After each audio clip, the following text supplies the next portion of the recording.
Hello everyone!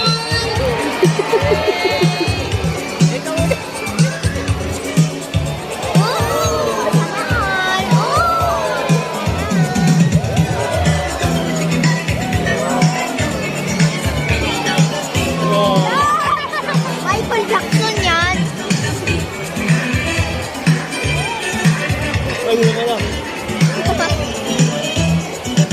Wow, what a beautiful entrance! Good day everyone and welcome to Aquatica. By the way, I'm Trainer Rochelle and I'd like to meet my friends together with our trainers one at a time. On your left side is the eldest female South American sea lion that we have, and she is the Creepy.